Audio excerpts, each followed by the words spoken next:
अच्छा भाई, आप हजरात लेक्चर लें भाई, क्या कर रहे हैं? खुदा का खौफ करें। आई कैप ने कोई आपकी एक्सक्यूज़ नहीं सुननी, ये हो गया था वो हो गया था। जिन हजरात को लेक्चर डाउनलोड करने में मसला आ रहा है वो कॉलेज आके उसकी कॉपी ले लें, लैपटॉप ले आएँ साथ। लेकिन ये एक्सक्यूज़ तो नहीं चलेंगे, नेट नहीं आ रहा, ये मसला हो रहा है, वो मसला हो रहा है। तो खुदा के लिए अपने फ्यूचर से खुद मत खेलें, पता नहीं आगे क्या है। अच्छा, निकाल लें जी पेज नंबर 61।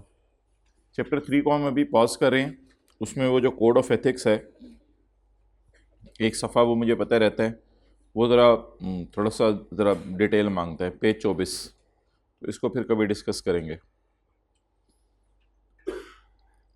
चैप्टर 5 निकाल लें, फिर एंड में मुझे याद कराइएगा, अगर आप लोगों को भी याद रहा तो चैप्टर 3 पे ज़रा एक नज़र मार लेंगे। रॉयल्टी। रॉयल्टी सिंपल ये एग्ज़ाम्पल है इसकी कि होंडा एटलस कार वाले जो है वो पाकिस्तान में गाड़ी पर एच का साइन लगाते हैं, लोगो। तो इसके बदले वो होंडा जापान को लाख रुपया देते हैं फ़ी गाड़ी। यानी पाकिस्तान में तो आपको 60-70 लाख की गाड़ी मिल रही है ना, तो उसमें लाख रुपया जो है डायरेक्ट जापान वालों के पास चला जाता है हर गाड़ी के बदले। और अगर जापान वाले फिर उनसे हक छीन लें तो फिर होंडा अपनी गाड़ी के लोगों का साइन नहीं लगा सकेगा, फिर होंडा होंडा नहीं होगा, पता नहीं क्या होगा। तो इसलिए रॉयल्टी है, होंडा जापान वाले होंडा पाकिस्तान वालों को नाम इस्तेमाल करने की इजाज़त दे रहे हैं, तो उसके बदले वो उनसे इस नाम का क्या ले रहे हैं? किराया ले रहे हैं। किसी एक चैनल वाले दूसरे चैनल वालों को अपना प्रोग्राम चलाने दें तो भी इसकी रॉयल्टी मांग सकते हैं। तो royalty is a such type of thing.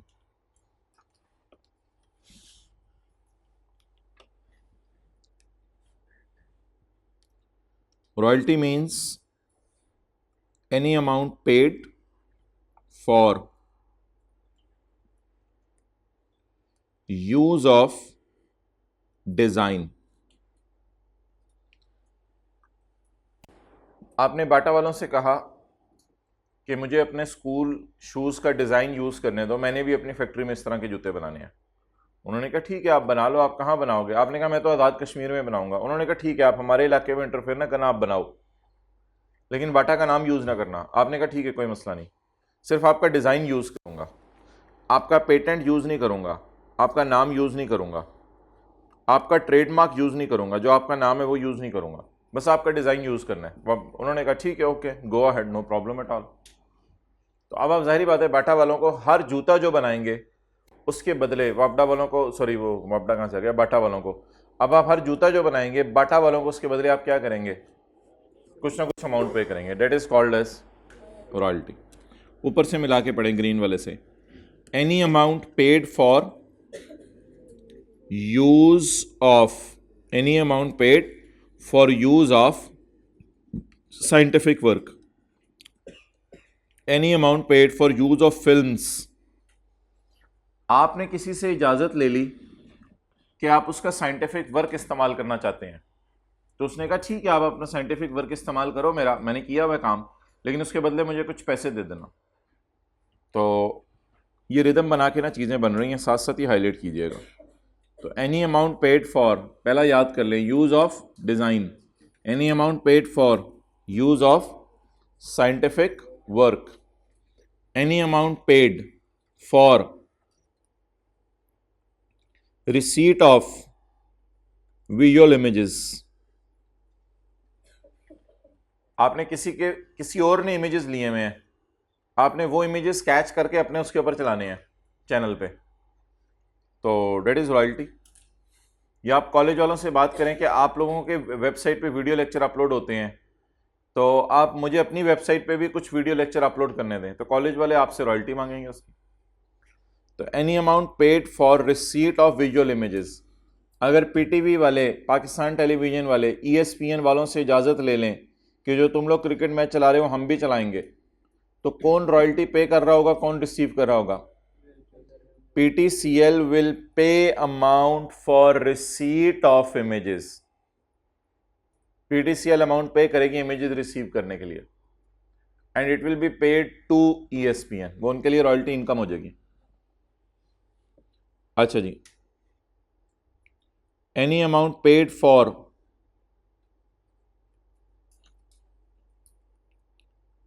Supply of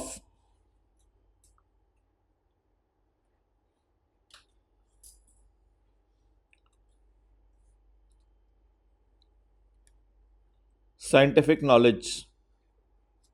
ये नॉलेज और वर्क में क्या फर्क है? वर्क तो होगा ना, किया हुआ काम आपको दे दे कोई, इससे आगे चला। नॉलेज से मुराद है कि बेसिक नो हो दे देगा और कहेगा आप काम आप खुद ही करो। तो एनी अमाउंट पेड फॉर, बोले बोले supply of scientific knowledge. Any amount paid for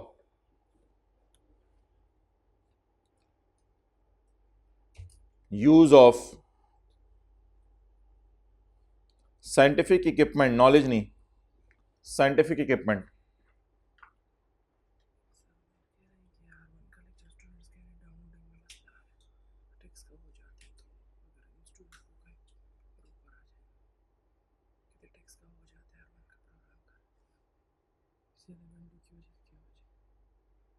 चलो ठीक है, पॉज कीजिएगा जरा। अच्छा अच्छा, यहां तक ना ज़बानी याद करें सारा। Any amount paid for use of design, हमने किसी का डिज़ाइन यूज़ कर लिया। Any amount paid for use of, हमने किसी का साइंटिफिक वर्क यूज़ कर लिया। Any amount paid for receipt of, हमने किसी के विजुअल इमेजेस यूज़ कर लिया। अगले बंदे के लिए वो कौन सी इनकम बनेगी? Royalty income. Any amount paid for supply of scientific knowledge. Any amount paid for use of, किसी का साइंटिफिक इक्विपमेंट हम यूज़ कर रहे हैं। अच्छा, any amount paid for supply of any assistance. Any amount paid for supply of any, हमें कोई मदद कर दी किसी ने हमारी, सप्लाई ऑफ मदद, उसने मदद की, तो हमारे लिए खर्चा बन जाएगा और अगले बंदे के लिए इनकम बन जाएगी।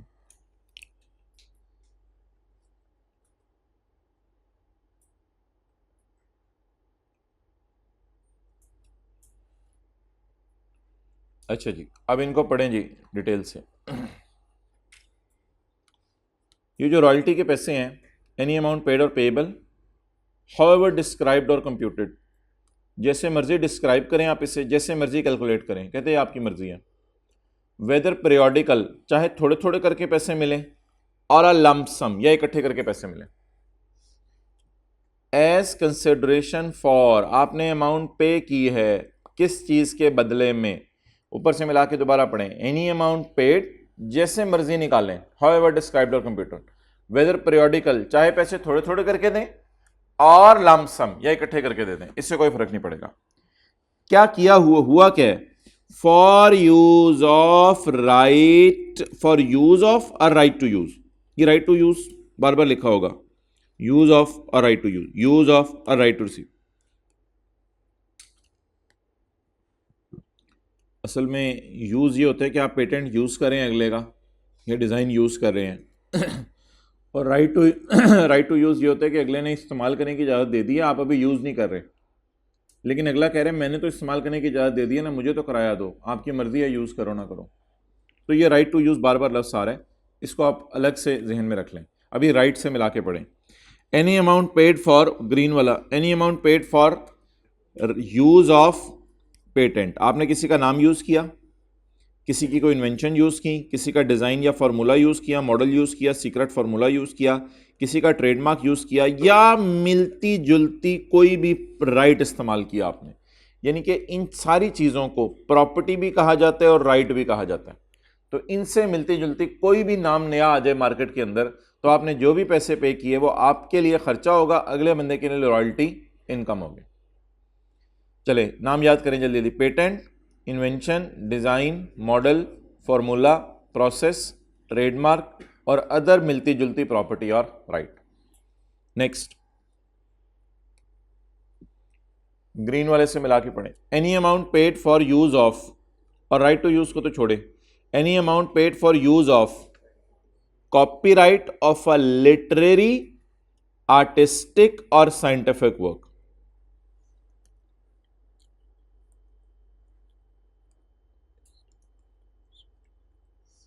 लिटरेरी वर्क, आर्टिस्टिक वर्क और साइंटिफिक वर्क?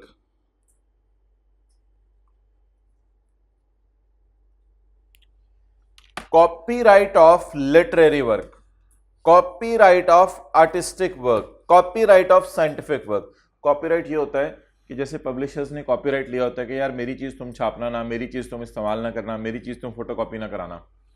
तो any amount paid for use of copyright, ऐसे इस तरह ना जरा समझ आएगी जिस तरह मैं हाईलाइट कर रहा हूं चीजें। Any amount paid for use of copyright of a literary work, copyright of a artistic work, copyright of a including films, including videos, video tapes for use. इसको फिर आप यूज कहां करेंगे? इन कनेक्शन विद टीवी और tape, TV पे चला देंगे, tape recorder पे चला देंगे, रेडियो के ऊपर चला देंगे। Example given, PTV pays royalty for broadcasting and ESPN cricket documentary. But का मतलब है एक चीज एक्सेप्शन में कोई आ रही है। बट शैल नॉट इंक्लूड, ये कंसिडरेशन कई दफा समझ नहीं आता बच्चों को, तो amount paid for, but shall not include amount paid for, लिख लिखा करें, but shall not include amount paid for sale of cinema films, distribution of cinema films and exhibition of cinema films। अब ऊपर भी फिल्म्स लिखा हुआ है, नीचे भी फिल्म्स लिखा हुआ है। अगर आप किसी की डॉक्यूमेंट्री फिल्म लेके, किसी से फिल्म लेके, किसी से वीडियो लेके अपने चैनल पे चला दें तो रॉयल्टी की डेफिनेशन में फॉल करेगी। एक को रॉयल्टी की डेफिनेशन से बाहर निकाल रहा है, that is only cinema films, बस उनको डेफिनेशन से बाहर निकाल रहा है। उनके लिए ना अलग रूल्स हैं, वो वी आर वेरी लकी कि वो हमारे इस कैफ के सिलेबस में नहीं है, वो सीए फाइनल के सिलेबस में है। तो बट एक चीज मिलती जुलती थी इससे रॉयल्टी से, लेकिन इसको इसने टोटली थ्रो अवे कर दिया रॉयल्टी की डेफिनेशन से। थ्रो अवे करके कहां डाला? छोड़ने पर। कुछ चीजों को थ्रो अवे करके हम डालते भी थे कहीं, जैसे हमने लैंड एंड बिल्डिंग का प्लांट मशीनरी के साथ किराए को प्रॉपर्टी से थ्रो अवे किया था, फिर अदर सोर्स में डाल भी दिया था। तो एक बात याद रखिएगा, कोई भी चीज अगर थ्रो अवे हो तो जरूरी नहीं कहां जानी है ये भी आपके सिलेबस में हो। सेक्शन 37A में हमने पढ़ा था बैंक और इंश्योरेंस कंपनीज अगर किसी पब्लिक कंपनी के शेयर्स बेचते हैं तो उन पर यह सेक्शन नहीं लगता, फिर उन पर क्या लगता है? मैंने कहा था ये छोड़ने पर है, तो इसलिए ये छोड़ने पर है कि इस केस में क्या होगा, बस रॉयल्टी से निकाल दें इसको। तो कुछ लोग होते हैं जिन्हें आप निकाल देते हैं, फिर ये नहीं देखते वो कहां गए, और कुछ लोग होते हैं आप इनको निकालते हैं और ये भी देखते हैं आप कहां जा रहे हैं। बट शैल नॉट इंक्लूड, लेकिन इसमें ये बात शामिल नहीं है, paid for the sale of cinema films, for the distribution of cinema films और for exhibition of cinema films. Sale भी होती है सिनेमा फिल्म। सेल का मतलब ये होता है कि मिसाल के तौर पे किसी बाहर के मुल्क वाले ने कोई फिल्म बनाई, पाकिस्तान के सिनेमा को सेल कर दी। अब सेल का मतलब ये है कि वो पाकिस्तान के सिनेमा वाला जितना मर्जी दफ़ा चलाए, अब उसकी मर्जी है, अब उसकी फिल्म हो गई। तो सेल भी होती हैं फिल्म्स, लेकिन आमतौर पे सेल की इजाज़त नहीं होती, खाली एग्जीबिशन की इजाज़त होती है कि मेरे से इजाज़त ले लो, 100 दफ़ा चला लो, बस इससे ज़्यादा नहीं चला सकोगे। आगे चलें जी।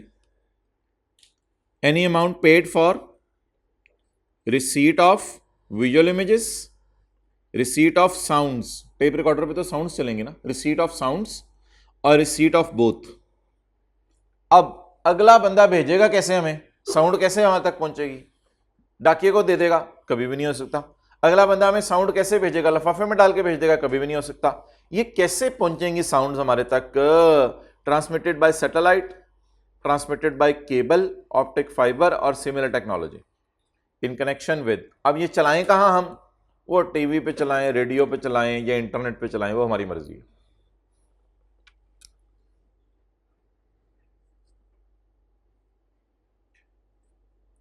तीन लफ्ज बताएं कोई, हाथ खड़ा करके।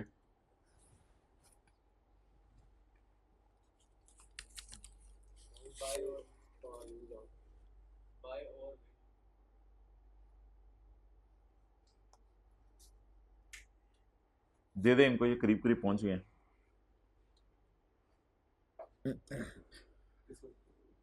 सफेद कपड़ों वालों को जो कल गायब थे।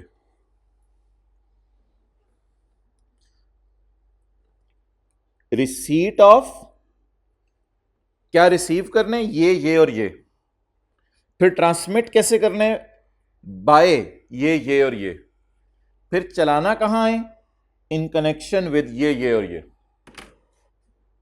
तो बता दें ये रिसीव क्या क्या करना है, साउंड, विजुअल या दो, बोथ। अच्छा, ये भेजना कैसे है, अगले बंदा हमें भेजेगा कैसे, by satellite, cable, optic fibre और सिमिलर टेक्नोलॉजी। अच्छा, हम उसे चलाएंगे कैसे, in connection with television, radio और इंटरनेट ब्रॉडकास्टिंग।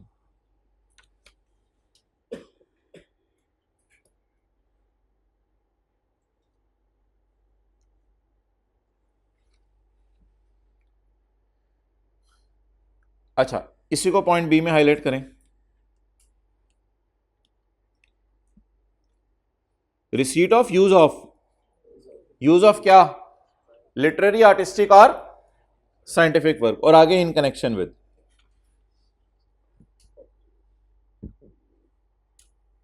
इधर हो गया ये लस, use of blah blah blah blah, in connection with blah blah blah blah blah. और ऊपर वालों में अल्लाह का शुक्र है कोई ऐसी साइंस नहीं है, पॉइंट ए में भाई यूज ऑफ लिखा हुआ। अच्छा जी, any amount paid for supply of technical knowledge. अच्छा, ये बड़ा मजे का है, technical knowledge, technical experience or technical skill, industrial knowledge, industrial experience, industrial skill, commercial knowledge, commercial experience, commercial skill, scientific knowledge, scientific experience and scientific skill.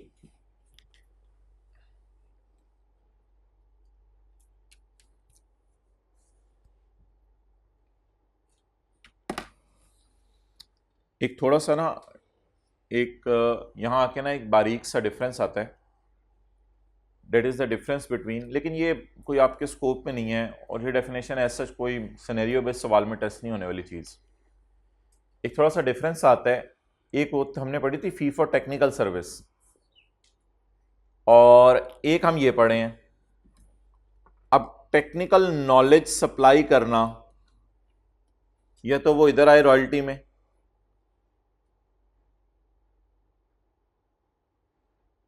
या technical services देना वो इधर आए। अब इन दोनों में फर्क है, इधर लिखा हुआ है rendering of technical service, rendering of technical service.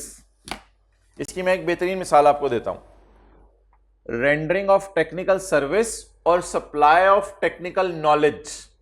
इधर लफ्ज क्या है बोले, रेंडरिंग ऑफ टेक्निकल सर्विस, और उधर नीचे लफ्ज क्या है, सप्लाई ऑफ टेक्निकल। इन दोनों में फर्क क्या है, वो रॉयल्टी है, ये फी फॉर टेक्निकल सर्विस। इन दोनों में फर्क ये है कि कई दफा आपका इंटरनेट खराब हो जाता है, तो कितने लोगों ने ये तजर्बा किया कि इंटरनेट कंपनी वाले आपको ऑनलाइन लेके कंप्यूटर खुलवा के किसी वेबसाइट पे लेके जाके कहते हैं ये सेटिंग्स करके देखो। कितने लोगों के साथ ये तजर्बा हुआ है, इधर किसी के साथ नहीं हुआ। अजीब सी बात है, कई दफ़ा नेट ज़्यादा ख़राब हो जाता है तो वो कहते हैं यार हमारा बंदा अवेलेबल नहीं है, आप फलां वेबसाइट खोलो, वो तो नहीं पता नहीं 1 2 3 4 5 7.7 8 9 कहते हैं ये वाली वेबसाइट है, वो अजीब सी वेबसाइट होती है, उस वेबसाइट पे जाओ और जाके ये चेंजेस करो। तो वो हमें फिर नॉलेज सप्लाई कर रहे हैं या आके सर्विसेज दे रहे हैं, नॉलेज सप्लाई कर रहे हैं। आइंदा हम खुद ही डॉक्टर बने होते हैं, फिर अगली दफ़ा वो वाले पहले करके देख लेते हैं।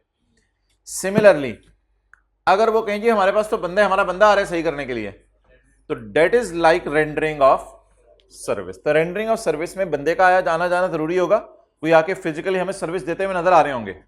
और सप्लाई ऑफ टेक्निकल नॉलेज में क्या होगा, मैं शायद ये कह सकता हूं कि rendering of service is like an active participation and supply of knowledge is a passive, यानी बैक एंड पे रह के हमें सिर्फ नॉलेज बता रहे हैं, फिर हम चीज को खुद ही समझ लेंगे इंशाल्लाह। तो अगर आप किसी से नॉलेज सिर्फ ले रहे हैं तो आप उसको रॉयल्टी पे करेंगे। मिसाल के तौर पे होंडा एटलस कार वाले यहाँ से जापान वालों को फ़ोन करें, यार थोड़ा सा नॉलेज हमें दो चीज़ों का बेहतर करो, माशाल्लाह आपको हम रॉयल्टी नाम की भी दे रहे हैं और हमको आपको रॉयल्टी देना चाहते हैं, ज़रा नॉलेज आप हमें थोड़ा सप्लाई करो। वो उधर ही बैठे बैठे हल्का फुल्का नो हो नॉलेज वगैरह देते रहते हैं कभी कभी, तो ये जो पैसे आप दे रहे होंगे ये भी अगले की रॉयल्टी इनकम होगा।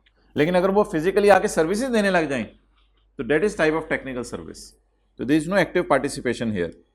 There is only a rendering of service or supply of knowledge. So that is the difference. Supply of knowledge. Here there is only knowledge supply, not a rendering of service. बस ये नीचे वाला छोड़ो, फिर समझ आ गया आपको बात। और यहाँ छोटा सा लिखें, फी फॉर टेक्निकल सर्विस में रेंडरिंग ऑफ सर्विस हो रही थी। लिख लेना आप, क्योंकि कल परसों खोलेंगे किताब तो भूली होगी बात। यहाँ छोटा सा लिखें, फी फॉर टेक्निकल सर्विस में रेंडरिंग ऑफ सर्विस हो रही थी।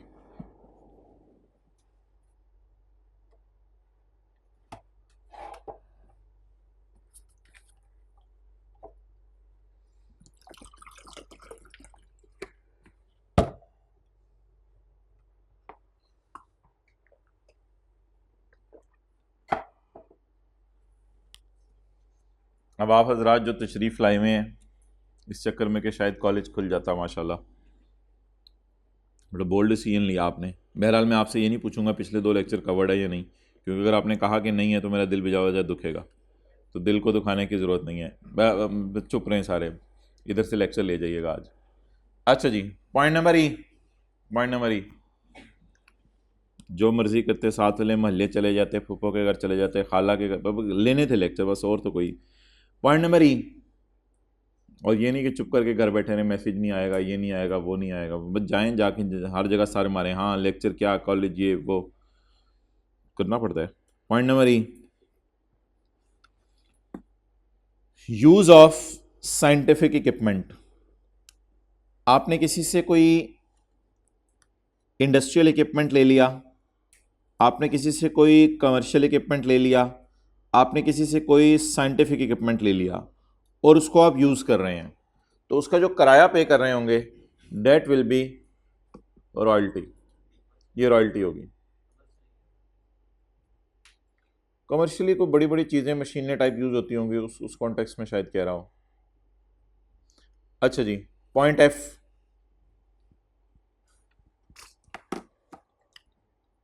ऊपर वाली सारी चीज़ें ए थ्रू ई, ये सारी चीज़ें आपके लिए शायद इस्तेमाल करना मुश्किल हो, तो इनको इस्तेमाल करने के लिए एक सर्विस दी जाएगी आपको। लेकिन ये फी फॉर टेक्निकल सर्विस नहीं होगी, ये एक बड़ी थोड़ी सी सर्विस होगी, बहुत थोड़ी सी, जिसे कहते हैं ना होने के बराबर।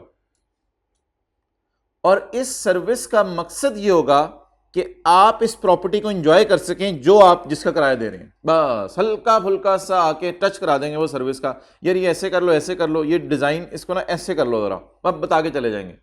तो ये जब इन चीज़ों को इस्तेमाल करने के लिए विजुअल इमेज नहीं चल रहा, आगे हल्का फुल्का बता के चले गए, यार विजुअल इमेज ऐसे करो ना, ये फ्रीक्वेंसी सेट करो, अब आपका विजुअल इमेज चल गया जी, चल गया, अच्छा हम जा रहे हैं। हल्की फुल्की सी कोई सर्विस आ जाए, ये ना समझिएगा टेक्निकल सर्विस है। मेन कॉन्ट्रैक्ट आप इन्हीं चीज़ों का कर रहे हैं, लेकिन छोटा सा कॉन्ट्रैक्ट साथ एक और कर लिया कि यार आके तरह समझा दो ये करना कैसे है। सो डेट ऑल इज रॉयल्टी, ये तो रॉयल्टी के डेफिनेशन में ही फॉल करेगा। सप्लाई ऑफ एनी मदद, डेट इज एंशिलरी। एंशिलरी मीन जरूरी, जो कि जरूरी थी, मदद जरूरी थी, और सब्सिडरी थी। सब्सिडरी क्या होता है? नॉट मेन, मेन नहीं थी, एक सबॉर्डिनेट थी, सबॉर्डिनेट टाइप चीज थी। मेन का मेन पैसे आप किसके दे रहे हैं? विजुअल इमेज के पैसे दे रहे हैं, या विजुअल इमेज को चलाने का तरीका सीख रहे हैं? विजुअल इमेज के पैसे दे रहे हैं आप मेन। तो द सप्लाई ऑफ एनी मदद डेट इज जरूरी and not main to the property or right as mentioned in A through E. Property or right जो ए से ई में मेंशन्ड है। And it is furnished, it से क्या मुराद है? इट से क्या मुराद है? हाथ खड़ा करके बताएं। Assistance, assistance. आप इधर ही बैठ जाओ, मैं कहता हूं। एंड आप लोग सही पहुंच रहे थे, आप लोग सर्विस का लफ्ज सही बोल रहे थे, लेकिन मैं चाह रहा था वही लफ्ज बोलें जो ऊपर लिखा हुआ है। And assistance is furnished as a means of enabling the enjoyment of property. और ये असिस्टेंस आपने किस लिए दी है? ताकि आप प्रॉपर्टी एंजॉय कर सके, वरना वो प्रॉपर्टी आप एंजॉय नहीं कर सकते। आप चलाना चाह रहे हैं विजुअल इमेजेस, आवाजें आ रही हैं, तो सिर्फ उस प्रॉपर्टी को एंजॉय करने के लिए आपने ये पैसे दिए, वरना और कोई मकसद नहीं था आपका। अच्छा, and point G is also covering A through E. आप ए थ्रू ई की जगह लिख के पेपर में आएंगे of all above points mentioned in above points, बस इस तरह का कुछ लिखाएंगे पेपर में। ए थ्रू ई तो नहीं लिख के आते ना पेपर में ये, या mentioned in point 1 to 5 above, A से ई नहीं 1 to 5 होंगे आपके पेपर में।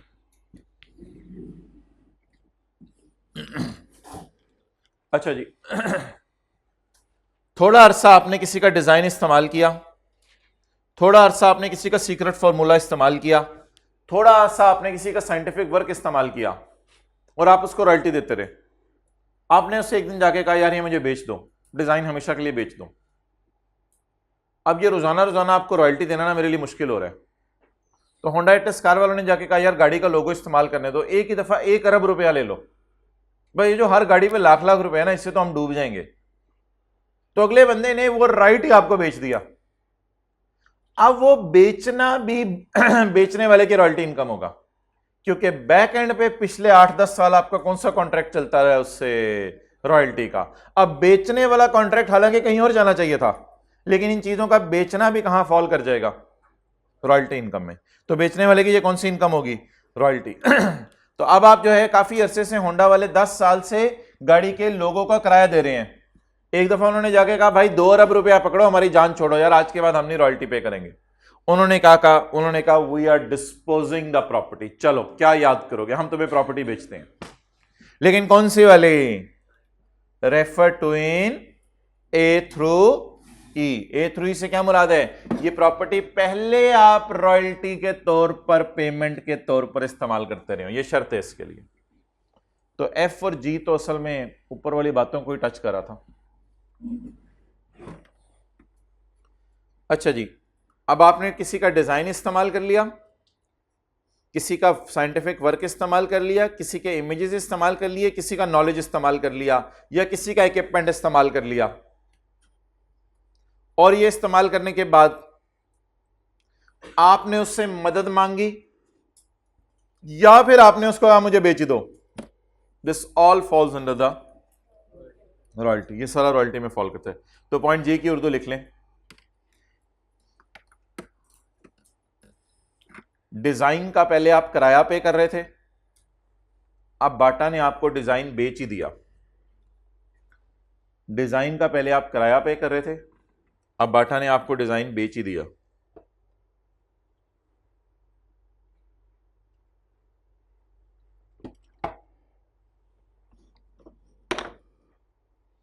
ये बाटा की रॉयल्टी इनकम होगी।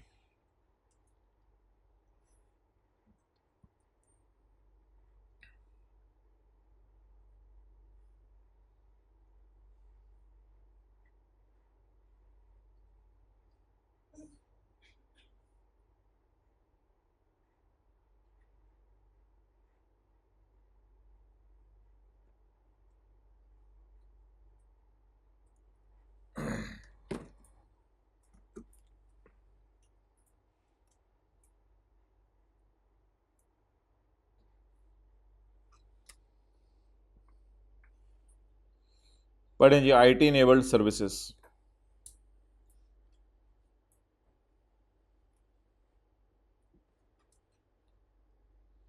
IT enabled services includes but not limited to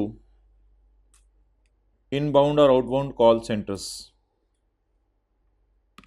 medical transcription, remote monitoring, graphic design, accounting services, human resource services, telemedicine centers, data entry operations, cloud computing services, data storage services, locally produced television programs and insurance claim processing। पता नहीं ये definition इसने क्यों डाल दी हुई है, इसमें से आधी चीज़ें तो ऐसी कई हैं जो हमें ज़रा नेट पे जाके तसल्ली से देखनी पड़ेंगी ये होती क्या हैं। तो इन चक्रों में आपको जाने की ज़रूरत नहीं है, बस ये अल्फाज हैं, इनको रट्टा ही मारना है और क्या करना है। देख लीजिएगा नेट पे जाके इनबाउंड आउटबाउंड में क्या फ़र्क है, मेडिसिन में टेली मेडिसिन क्या चीज़ होती है, क्लाउड कंप्यूटिंग सर्विसेज क्या होती हैं। वो टाइम ज़ाया कर रहे होंगे, मैं भी डिस्कस कर सकता हूँ, लेकिन ऐसी टाइम ज़ाया होगा, बस अल्फाज ही याद करने हैं। अगर इनमें कोई आगे एप्लीकेशन होती तो मैं ज़रूर पढ़ाता। आयरिस, ये आयरिस किस चीज़ के एब्रीविएशन है ये तो इसने यहाँ नहीं लिखा, और ये डिफरेंट मानों में इस्तेमाल होता है, लेकिन आयरिस बस एफबीआर का कंप्यूटर सिस्टम है। तो जो एफबीआर का कंप्यूटर सिस्टम है that is IRIS, means a web based computer program. ये एक कंप्यूटर प्रोग्राम है for operation and for management of inland revenue taxes. Inland revenue से मुराद एफबीआर के taxes and laws administered by board.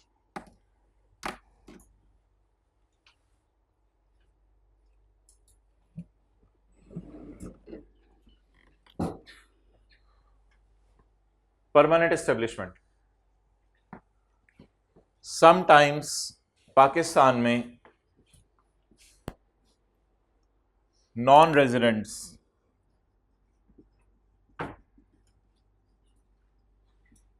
Permanently establish हो जाते हैं।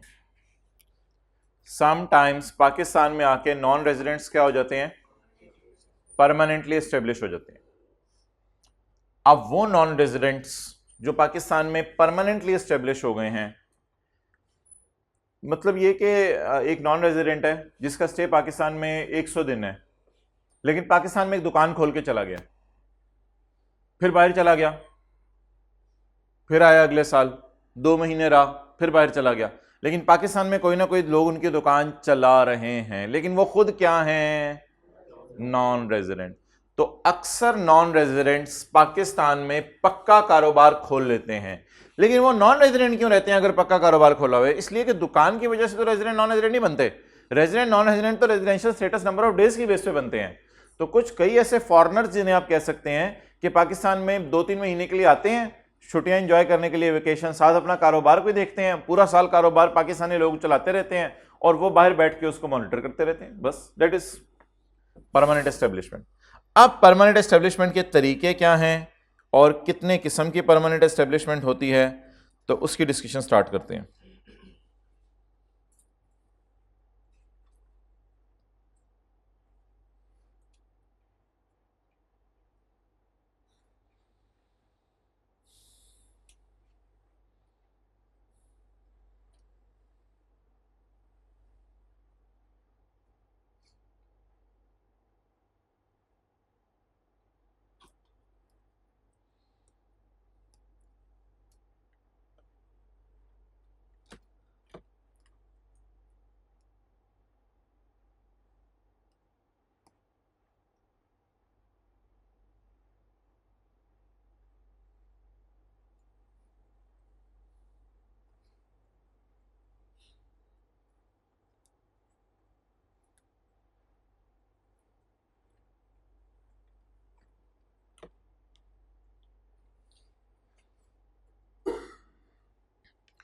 Permanent establishment in relation to a person means a fixed place of business, पक्की जगह business की खोल ली उसने, through which the business of a person is wholly or partly carried on and includes a place of management, आपने कहीं management का office खोल लिया, ब्रांच खोल ली किसी फॉरेन बंदे ने पाकिस्तान में, किसी फॉरेन बंदे ने पाकिस्तान में ऑफिस खोल लिया, किसी फॉरेन बंदे ने पाकिस्तान में फैक्ट्री खोल ली, किसी फॉरेन बंदे ने पाकिस्तान में वर्कशॉप खोल ली, किसी फॉरेन बंदे ने पाकिस्तान में प्रेमिसेस खोल ली फॉर सॉलिसिटिंग ऑर्डर्स, ऑर्डर्स लेने के लिए, लिखें सॉलिसिटिंग ऑर्डर्स, ऑर्डर्स लेने के लिए। पाकिस्तान में किसी नॉन रेजिडेंट ने वेयर हाउस खोल लिया। अब ये अल्फाज याद करें, जल्दी करें, management, branch, place of management, sorry management क्या लफ्ज़ है, मैनेजमेंट तो कोई लफ्ज़ नहीं, place of management, branch, office, factory, workshop, premises for soliciting orders, warehouse. Permanent sales exhibition, जैसे चाइना सेल मिल है, अब आगे बैठे गए हैं, वो सेल मिला ही नहीं खत्म हो रहा, जगह जगह दुकानें खुली हैं, देखे कभी चाइना सेल मिला? यार तू भी तो किधर रहता है यार, मेरे से आई जरा क्लास के बाद, अब आ ही ना जाए। परमानेंट सेल्स एग्जीबिशन और सेल्स आउटलेट। अच्छा, एक कॉन्सेप्ट है जी लाइजन ऑफिस का। अगर आपका एक सिंपल लाइजन ऑफिस है ना, लाइजन ऑफिस होता है कोऑर्डिनेशन ऑफिस, पहले तो ये लिख लें, liaison office is a coordination office.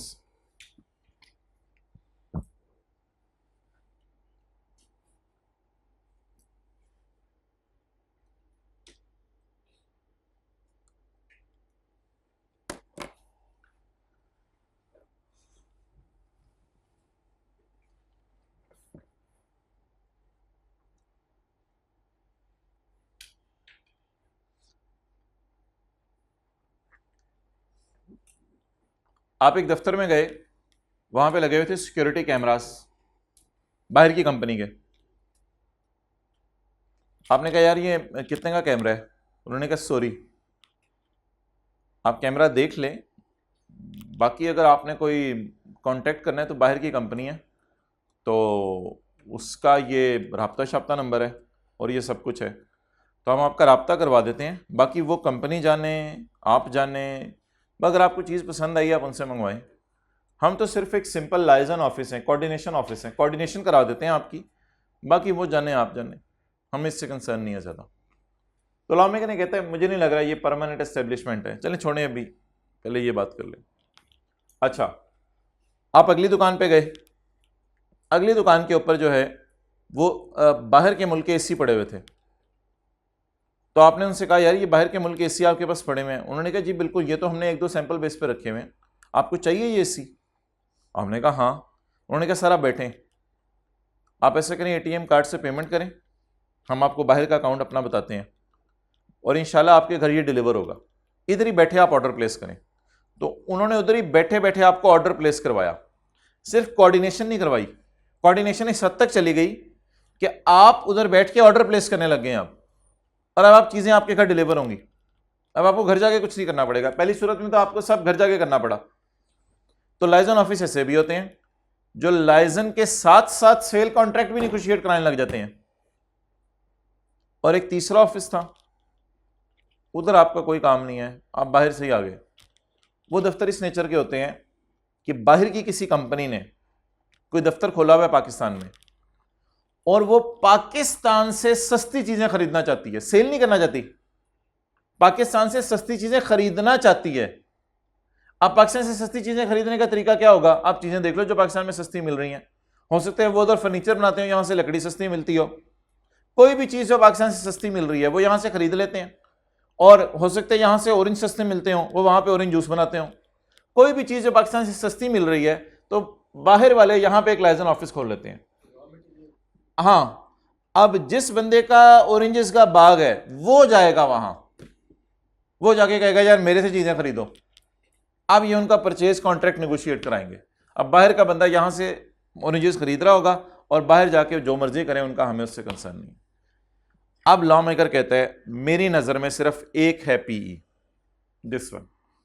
मुझे लगता है नॉन रेजिडेंट पक्का एस्टेब्लिश नहीं हुआ, एक कोऑर्डिनेशन ऑफिस खोला हुआ है, और कहते हैं इधर तो वो चीजें खरीद रहा है पाकिस्तान से, मेरी नजर में पक्का एस्टेब्लिश नहीं हुआ। हाँ, अगर चीजें बेचने लग जाए तो ये अपेरेंटली सीम्स टू बी एक कारोबार लग रहा है मुझे, तो तब समझा जाएगा पक्के एस्टेब्लिश हो गए हैं पाकिस्तान में।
जी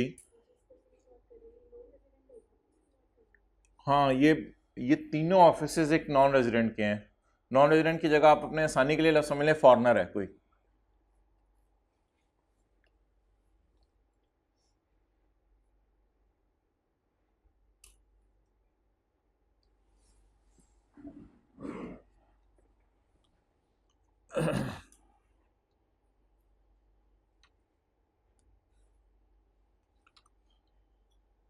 excluding a liaison office, excluding a,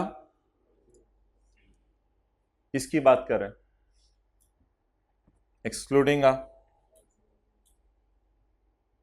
however if liaison office engaged in the negotiation of contract except purchase, तो फिर कौन से, तो लिखें फिर यहां सेल। यही तो लॉ मेकर की ब्यूटी होती है कि इस तरह अंग्रेजी लिखते हैं कि आम बंदे को समझ ना आए। However, if the liaison office is engaged in the negotiation of sale contracts except purchase contracts, अब तो एक्सेप्ट परचेज की जरूरत ही नहीं, जब आपने सेल लिख लिया तो वो बात इंप्लाइड है कि अंदर परचेज ही है। Except purchase contract then it is a P. As a general rule बताएं, लाइजन ऑफिस क्या है, not a PE, but if it engages in the negotiation of, then it is PE. However, if it is engaged in the negotiation of purchase contract, then it is not a PE. अच्छा, ये non residents होते हैं, पाकिस्तान में आके mining शुरू कर देते हैं, कोयला निकालना कानों से, कानों से कोयला, ऑयल और गैस वेल, क्यूरी, ये भी वही होता है माइंस के कॉन्टेक्स्ट में ही, or any other place of extraction of natural resources.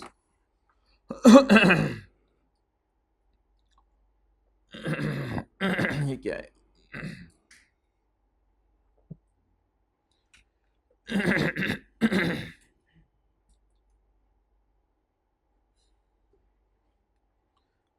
वही लिखा हुआ है इसने, quarry, a place from which stone or other materials have been extracted,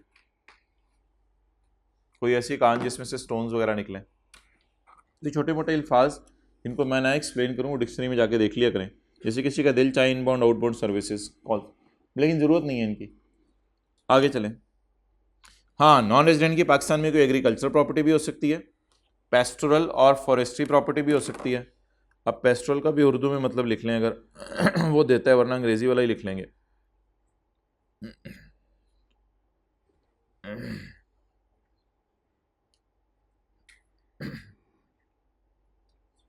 land used for keeping और ग्रेजिंग ऑफ शीप और कैटल,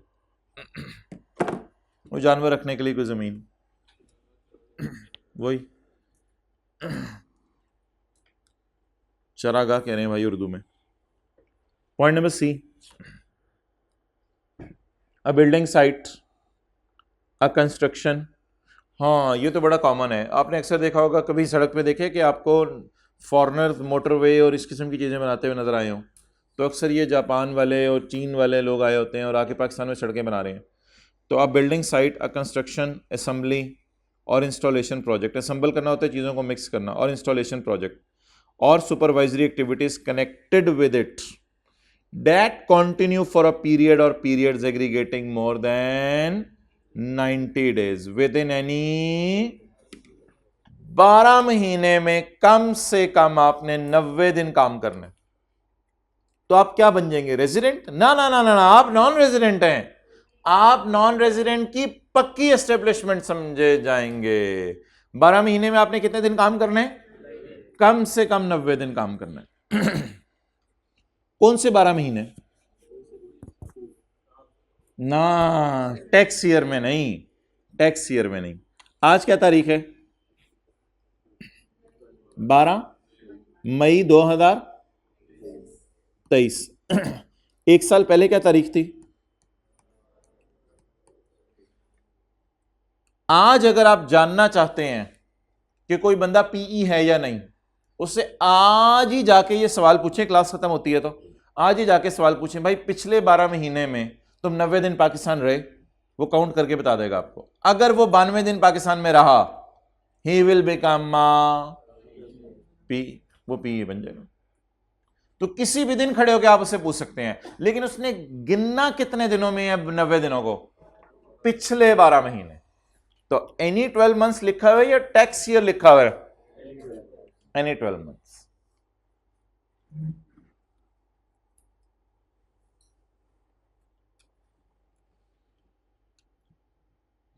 तो किसी भी 12 महीने में जो बंदा 90 दिन रह गया, ही will become a PE of non resident. लेकिन करे क्या, ये जरा याद कर लें ज़बानी, करे क्या?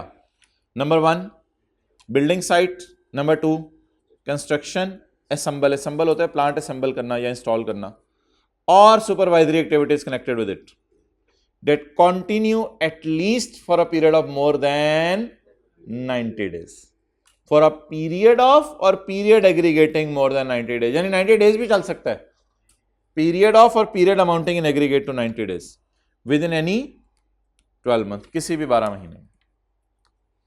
और पॉइंट डी क्या है?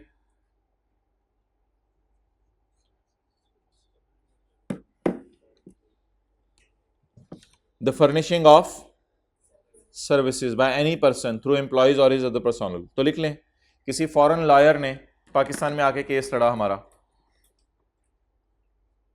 किसी फॉरेन लॉयर ने पाकिस्तान में केस लड़ा हमारा, furnishing of services.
Point number, अच्छा इसमें ना पॉइंट डी में 90 दिन की शर्त नहीं है, सर्विसेज चाहे लिखें 1 दिन दे दें आके, इसमें 90 दिन की शर्त, 90 दिन की शर्त सिर्फ कहाँ है? बिल्डिंग साइट वगैरह में।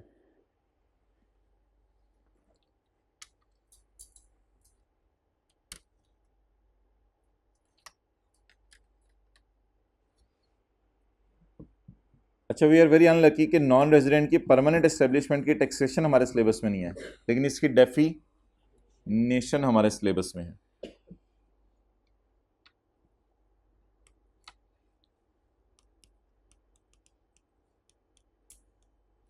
ब्रायन लारा बाहर के मुल्क में है,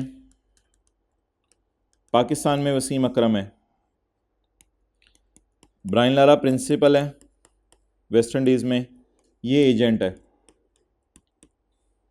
तो ब्रायन लारा ने वसीम अकरम को कहा कि आप पाकिस्तान से बॉल्स और बैट्स और विकेट्स ख़रीद के हमें बाहर के मुल्क में बेचो, फिर मैं आगे जिस मर्ज़ी को बेचूँ, पाकिस्तान की चीज़ें अच्छी क्वालिटी की हैं, तो ये काम आप शुरू कर दो। तो Brian Lara is a principal, Wasim Akram is an agent. इस मिसाल को सामने रखते हुए पहले मैं अल्फाज लिखवाता रहूँगा, फिर इंशाल्लाह उसको डिस्कस भी करेंगे। A person acting in Pakistan, a Wasim Akram. Lara के लिए हम LA यूज़ कर लेंगे। A person acting in Pakistan on behalf of the person Lara, if Wasim Akram, दोबारा पढ़ें, a person acting in Pakistan यानी Wasim Akram, on behalf of the Lara, if the Wasim Akram exercises authority. Wasim Akram के पास अथॉरिटी है, वसीम अकरम तेरे पास क्या अथॉरिटी है? To conclude contracts on behalf of Lara, Lara के बिहाफ पे कॉन्ट्रैक्ट कंक्लूड कर रहा है। ऐसा भी हो सकता है लारा कहे कि यार यहां से बॉल्स खरीदो और यहां से बॉल खरीद के नेपाल में बेचो, पैसा मेरा लगेगा, तुम्हें कमीशन दूंगा। यहां से बॉल्स खरीदो और बॉल्स खरीद के USA में बेचो। तो अब वसीम अकरम पाकिस्तान में रहते हुए उसके एजेंट के तौर पे काम कर रहा है और उसके कौन से कॉन्ट्रैक्ट निगोशिएट करवा रहा है? Sale contract.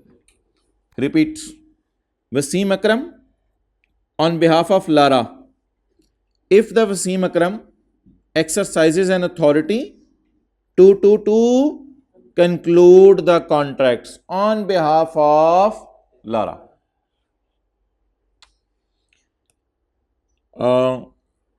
कई दफ़ा ऐसा होता है has no such authority, Wasim Akram के पास कोई अथॉरिटी नहीं है बेचारे के पास, no return authority, no return authority, कोई रिटर्न अथॉरिटी नहीं है। बट आदतन मेंटेन्स स्टॉक, बट आदतन मेंटेन्स स्टॉक। आपके पास बॉल्स पड़ी हुई हैं वसीम अकरम, आपके पास बैट पड़े हुए हैं, किसके हैं जी? लारा के। आदतन maintain stock for regular deliveries on behalf of Lara. अब कई चीजें होती हैं इंप्लाइड और कई चीजें होती हैं एक्सप्लिसिट। अब 1 और पॉइंट 2 में यह फर्क है। मैं एक स्टूडेंट को कहता हूं यार आप मुल्तान के इलाके के हो, तो मेरे साथ मुआहिदा करो कि आप मैंगोज की पेटियां वहां से खरीदोगे और मुख्तलिफ इलाकों में बेचोगे। तो वो स्टूडेंट मेरी बात मान गया, मेरी उसको स्पेसिफिक अथॉरिटी है, मैंने उसको लिख के दे दिया। लेकिन ऐसा भी हो सकता है जब सर्दियों का मौसम आए तो मैं एक स्टूडेंट को अथॉरिटी ना दूं, लेकिन उसे ऐसे ही कहूं यार वो सरगोदा जा रहे हो ना, जरा पेटियां कुछ खरीद के ना आगे बेच देना, मैं तुम्हें पैसे देता हूं, जो प्रॉफिट आया वो मेरा, तुम्हें को कमीशन दे दूंगा। अब मेरी कोई अथॉरिटी नहीं है, उसके साथ रिटर्न एग्रीमेंट नहीं है, लेकिन ये काम करते करते चल पड़ा और अब हमें ये भी महसूस नहीं हो रहा कि एग्रीमेंट कर लें लिख के। हमने कहा चलो यार चल रहा है काम, अगले पे मैं भी रिलाई कर रहा हूं, वो भी मेरे पे रिलाई कर रहा है, तो काम चलते चलते आगे बढ़ गया और कोई एग्रीमेंट नहीं है। लेकिन उस बंदे से जाके पूछो, उसके पास घर में माल्टों के जो है ढेर लगे हुए हैं। किसी ने आगे पूछा क्यों, उसने कहा जी सर ने पैसे दिए थे इसलिए माल्टों के ढेर लगाए हुए मैंने। तो ही हैज नो अथॉरिटी, उसकी रिटर्न अथॉरिटी कोई नहीं है। बट आगे याद करें, बट आदतन मेंटेन्स, लेकिन उसकी आदत बन चुकी है स्टॉक मेंटेन करना for regular deliveries on behalf of teacher, वो मेरे बिहाफ पे रेगुलर डिलीवरीज करते हैं। तो ये दो लफ्ज हैं, एक्सरसाइजेस अथॉरिटी यानी रिटर्न अथॉरिटी आपके पास है, और हैज नो अथॉरिटी, ये दोनों में फर्क है। एक्सरसाइजेस रिटर्न अथॉरिटी, स्पेसिफिक जो भी कह लो आप, और दूसरे में has no such return authority.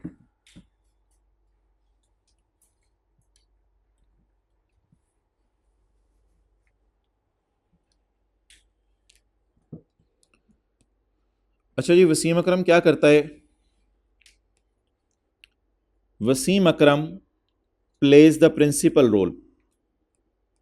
पहले वाले में वापस आ जाना। Wasim Akram plays the principal role. Wasim Akram principal की तरह बिहेव कर रहा होता है। यानी लोग कहते हैं यार सुने तुम एजेंट हो, आपने कहा हाँ यार मैं एजेंट तो हूं, but I am working like a principal, मैं ही उसके बिहाफ पे ये कर रहा हूं वो कर रहा हूं। कई दफा प्रिंसिपल एजेंट को इतनी पावर्स दे देता है कि एजेंट ही प्राइसेस डिसाइड कर रहा होता है, तो फिर लोगों को दिखने में लग रहा होता है वो प्रिंसिपल लेवल का बंदा है, लेकिन वो होता है एजेंट ही है। Wasim Akram plays a principal role and is concluding contracts without material modification, without material modification का काम नहीं हो रहा, as it is balls खरीद के बेची जा रही हैं, मटेरियल मॉडिफिकेशन का काम नहीं हो रहा। अगर मटेरियल मॉडिफिकेशन का काम हो जाए फिर तो वो फैक्ट्री बन जाएगी, वो पॉइंट ए में कवर होगी। मटेरियल मॉडिफाई कहां हो रहे होते हैं? फैक्ट्रीज के अंदर, फिर तो वो फैक्ट्री बन जाएगी, फिर तो पॉइंट ए में ऑलरेडी कवर्ड है। तो मटेरियल मॉडिफिकेशन नहीं हो रही, लिखिए मैन्युफैक्चरिंग नहीं हो रही। मटेरियल मॉडिफिकेशन का मतलब मैन्युफैक्चरिंग नहीं हो रही।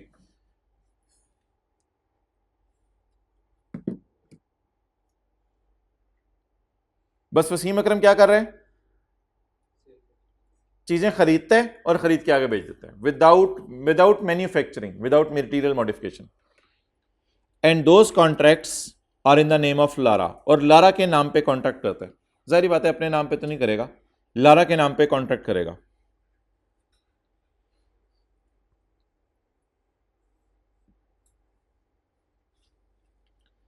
अच्छा, ये दो बातें अगली बिल्कुल अलग हैं,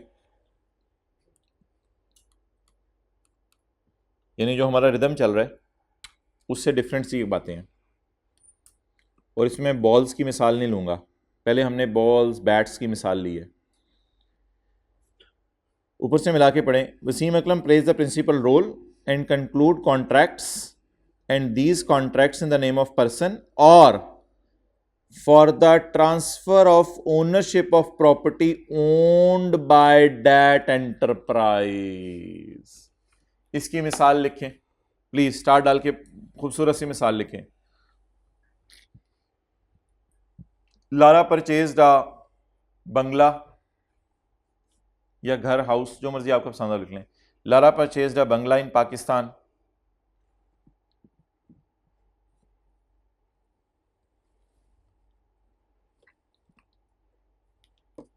and he sold it through Wasim Akram.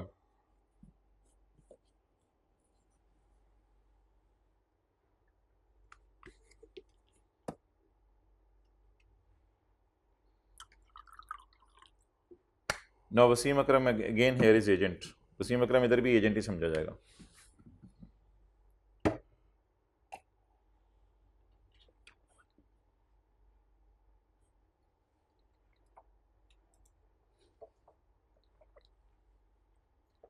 Now Wasim Akram again here is agent.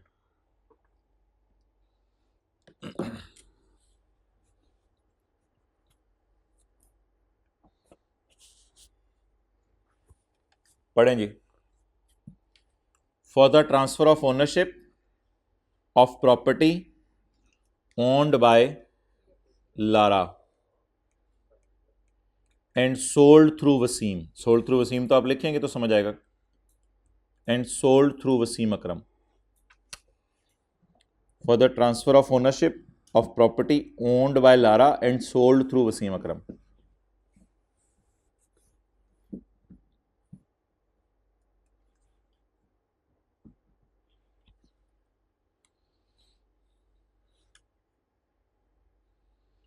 सी में दो क्रिकेटर्स की मिसाल देना तो अजीब सी बात लगेगी, लेकिन चलें। For providing online services by Lara. Cricket में क्या ऑनलाइन सर्विसेज होनी है, सोच लें अगर कोई बनती हैं तो, वरना मिसाल ही कोई और ले लेंगे। For providing online services by Lara. Lara online services भी दे सकते हैं पाकिस्तान में, तो फिर पाकिस्तान में कस्टमर कौन ढूंढेगा? वसीम अकरम। तो लिखें आगे, for providing online services by Lara and Wasim Akram will search customers in Pakistan. And Wasim Akram will search customers in Pakistan.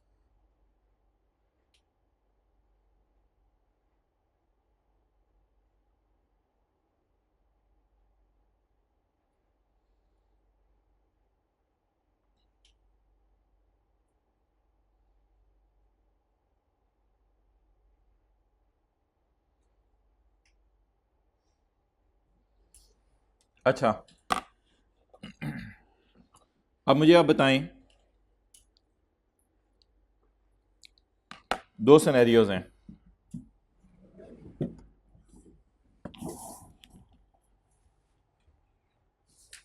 इसको ना याद करें जरा, पॉइंट ई को याद करें। वसीम अकरम इज एक्टिंग इन पाकिस्तान, बोले, on behalf of Lara. If Wasim Akram has authority to conclude contracts, has authority to, if Wasim Akram has no such authority, but he maintains stock, लेकिन आदत बन गई है उसकी, आदतन ही maintain stock for regular deliveries, फिर आगे बेचते हैं उनको ऑन बिहाफ ऑफ लारा। तो इट डजेंट मैटर कि you have authority, it may be possible you have no authority, लेकिन फिर अगली शर्त है बट आदतन मेंटेन स्टॉक वाली शर्त है फिर। लेकिन आदतन आप स्टॉक मेंटेन करें तो फिर भी आप समझे जाएंगे you are an agent of Lara.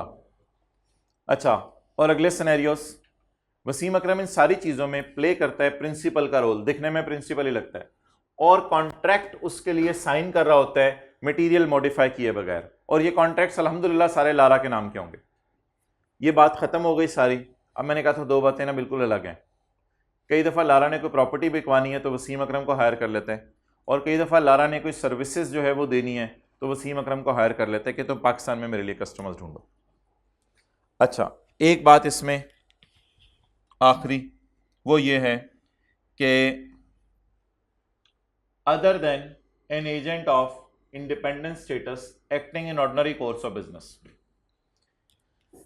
Wasim Akram का ऑर्डिनरी बिजनेस है कि पूरी दुनिया के लोगों के लिए एजेंट का काम करते हैं, जो मर्जी बंदा आ जाए। नहीं नहीं, वसीम अकरम का ordinary course of business agent तो बनना नहीं है। कोई बंदा ऐसा बताएं जिसका ordinary course of business agent बनना हो।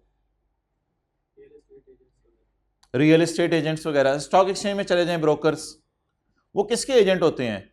आप शेयर खरीदेंगे आपके एजेंट बन जाएंगे, मैं शेयर खरीदूंगा मेरे एजेंट बन जाएंगे। क्या वो कभी कभी ये काम करते हैं या उनका काम ही ये है? लेकिन वसीम अकरम ये काम कर रहा है कभी कभी, या फिर वसीम अकरम हमेशा यही काम करता है? कभी कभी ये काम कर रहा है। अब एक मिसाल मैं आपको देने लगा हूं। वसीम अकरम के जरिए लारा पाकिस्तान के अंदर प्रॉपर्टीज बेच रहा है, तो समझा जाएगा लारा पीई है, पक्का एस्टेब्लिश हो गया है। वसीम अकरम के जरिए लारा पाकिस्तान के अंदर फुटबॉल्स और बॉल्स और क्रिकेट बैट्स बेच रहे, समझा जाएगा लारा पाकिस्तान में परमानेंट एस्टेब्लिश हो गया है। वसीम अकरम के जरिए लारा पाकिस्तान के अंदर जो है ऑनलाइन सर्विसेज दे रहा है, समझा जाएगा लारा पाकिस्तान में क्या हो गया? परमानेंट। लेकिन अगर लारा किसी स्टॉक एक्सचेंज के बंदे को फोन करे कि मेरे लिए पीटीसीएल के शेयर खरीदो और खरीद के बेच दो, वो स्टॉक एक्सचेंज का बंदा शेयर खरीद के बेच दे, थोड़ा सा प्रॉफिट है लारा को भेज दे, क्या समझा जाएगा? लारा पाकिस्तान में पक्का एस्टेब्लिश हो गया? नहीं, इसने ऐसे एजेंट को पकड़ा है जो इंडिपेंडेंट था अपना। ऐसी सूरत में लारा पक्का एस्टेब्लिश नहीं हुआ। लारा ने तो एक बिल्कुल छोटी सी ट्रांजैक्शन करने की कोशिश की है पाकिस्तान में, जिससे कोई फर्क नहीं पड़ेगा लारा की जिंदगी पे भी। लारा ये नहीं कहेगा मेरा कोई कारोबार पाकिस्तान में शुरू हो गया। तो अगर लारा बाहर के मुल्क से वसीम अकरम टाइप एजेंट को पकड़े तो लारा समझा जाएगा पक्का एस्टेब्लिश हो गया। और लारा अगर बाहर के मुल्क से वसीम अकरम टाइप के बंदे को ना पकड़े, बल्कि एक ऐसे एजेंट को पकड़े जिसका काम ही एजेंसी सर्विसेज देना है, तो फिर तो वो लारा का काम कर रहा है स्टॉक एक्सचेंज का ब्रोकर, या बहुत सौ के काम करते करते लारा का काम कर दिया। फिर तो शायद वो लारा को प्रिंसिपल भी ना कहे, तो लारा को वो कस्टमर कहेगा, यार मेरे कस्टमर ने शेयर खरीदे हैं। हाँ, वो बैठ के कह रहा होगा मेरा एजेंट है, बाहर के मुल्क से कह रहा होगा मेरा एजेंट है पाकिस्तान में, उससे जाके शेयर ले लो। लेकिन वो एजेंट असल में that is not dependent on Lara. Lara उससे कहे मैं शेयर नहीं खरीदता, कहेगा ना खरीद। लेकिन लारा वसीम अकरम को कहते ये अरेंजमेंट जो 2-3 साल से हमारा चल रहा है बंद, वसीम अकरम कहेगा तेरी मेहरबानी, एक अच्छी वाली रेगुलर स्ट्रीम ऑफ अर्निंग तेरे से आ रही थी मेरी, वो सारी बंद हो जानी है। तो लिखें, लारा ने अगर किसी इंडिपेंडेंट एजेंट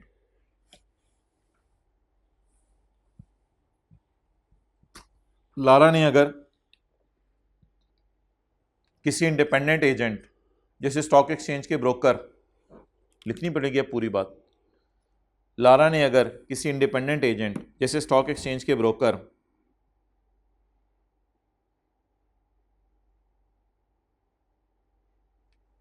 को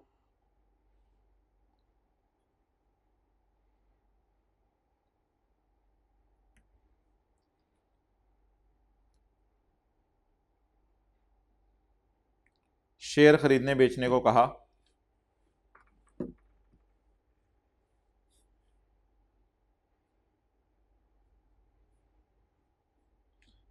तो लारा पीई नहीं बन जाएगा।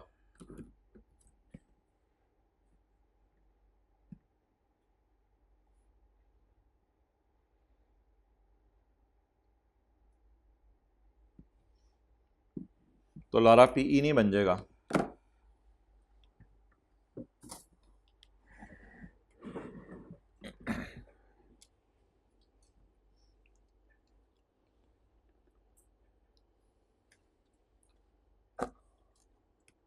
तो ये बात अब बनी जी।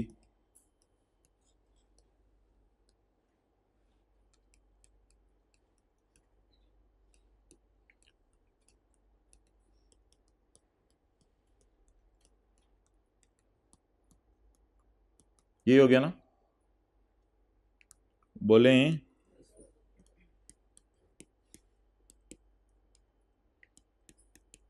Has authority, has no authority, but आगे फिर मैं बात पूरी नहीं लिख रहा, बट आदतन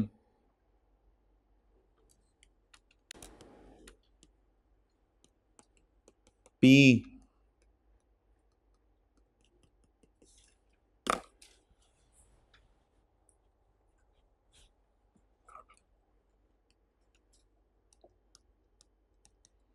डिपेंडेंट एजेंट वसीम अकरम।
बस ठीक है।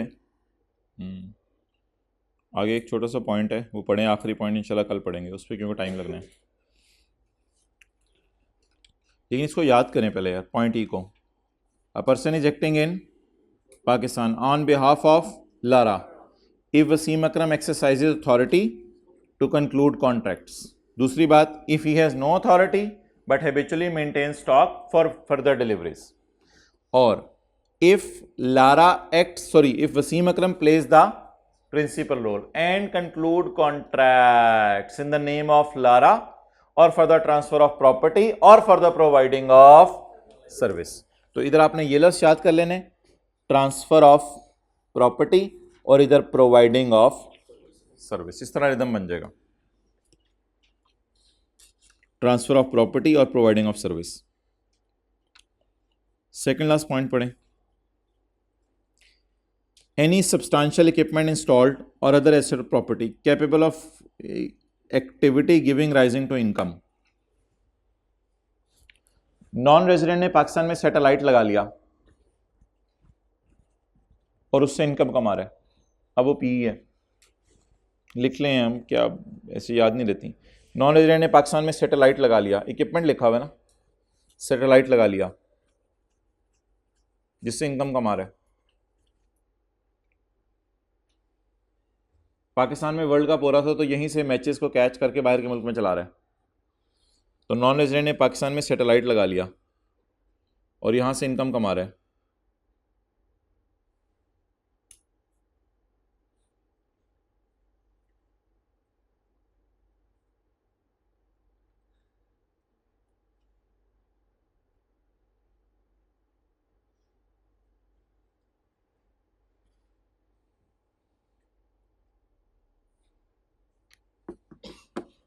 बस ठीक है जी, पॉइंट जी इंशाल्लाह कल करेंगे। नहीं, इसके लिए डेज नहीं, पॉइंट एफ के लिए कोई और किसी पॉइंट के लिए डेज नहीं है। अच्छा, ए ने क्या कवर किया है? ब्रांच ऑफिस फैक्ट्री वगैरह और लाइजन ऑफिस। बी ने क्या कवर किया है? माइन ऑयल वेल वगैरह। और बी ए ने क्या कवर किया है? Agricultural type properties. और सी ने क्या कवर किया है? Construction type. और डी ने सर्विसेज। और ई ने एजेंट। और एफ ने सब्सटेंशियल इक्विपमेंट इंस्टॉल्ड, जो आगे क्या पैदा करे, बोलें इनकम। चैप्टर 3 में आए।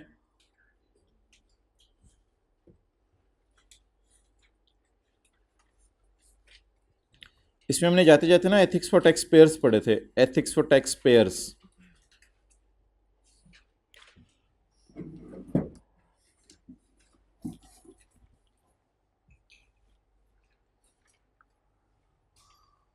अब ये ना देखें, इन तीनों की डेफिनेशंस हैं।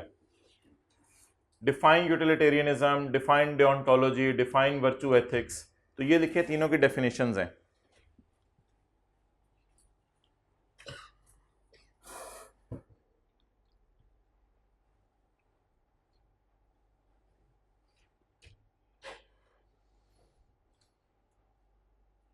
अच्छा, अब हम डी ट्रैक हो गए थे पिछले 3 दिनों से। कभी चैप्टर 3 में हम घूमे हैं, कभी चैप्टर 5 में घूमे हैं। कल से अब मजबूरन मुझे सैलरी ही रिज्यूम करना पड़ेगा एम्प्लॉय शेयर स्कीम से। अल्लाह करे कल क्लासें भी शुरू हो जाएं। अच्छा, ethics and morality for tax payers regarding tax compliance, ये हेडिंग आएगी। कि टैक्स पेयर्स टैक्स को मानने का जज्बा उनमें हाई है या लो है, और ये सारी हमारी डिस्कशन हुई थी। कंप्लाइंस को सर्कल लगाएं, compliance, ethics and morality for tax payer regarding tax compliance. ये हेडिंग मेरे ख्याल से ना इधर नहीं चलेगी, ये जो ऊपर लिखी हुई है, इधर अगर हेडिंग आई तो वो डेफिनेशंस वाली आएगी।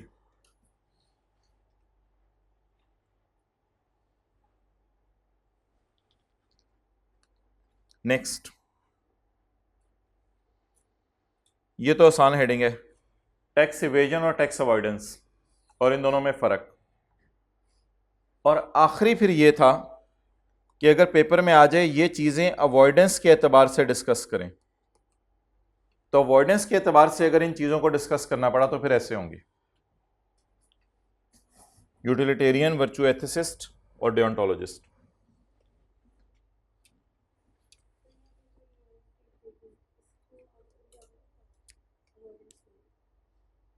अवॉइडेंस में यूटिलिटेरियन को, इसमें तो काफी तफसील से बात हुई थी, यानी यूटिलिटेरियन लोगों की खुशियों की बातें करता था ना, तो ये कहता था कि मेरी नज़र में टैक्स अवॉइड करना बेहतर है। हमने कहा क्यों? कहते हैं असल में मेरी ज़ात को भी तो इससे थोड़ा फ़ायदा होगा। जब टैक्स अवॉइड होगा, प्राइवेट सेक्टर में पैसे रहेंगे, प्राइवेट सेक्टर में लोगों में पैसे रहेंगे, लोग उससे खुश होंगे।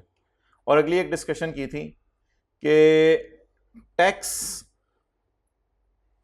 अपर क्लास एक्सपर्ट्स हायर कर सकती है, जिसकी वजह से टैक्स सेव कर सकती है, तो इन पे बर्डन कम पड़ता है। मिडिल क्लास एक्सपर्ट्स हायर नहीं कर सकती, इसकी वजह से इनको टैक्स ज्यादा पे करना पड़ता है, तो इन पे बर्डन ज्यादा पड़ जाता है। ये एक इम्बैलेंस सा क्रिएट हो जाता है। इसका हल नहीं हमने पढ़ा था, नहीं लिखा हुआ था इसका हल, बस ये बात थी इसमें। क्या? हाँ हाँ, इसका हल मैंने बता दिया था। इसका हल, ये हल किसी को याद हो? मैंने बताया था।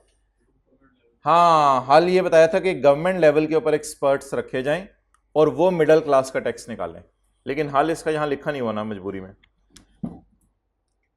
चलो ठीक है भाई, ओवर करो।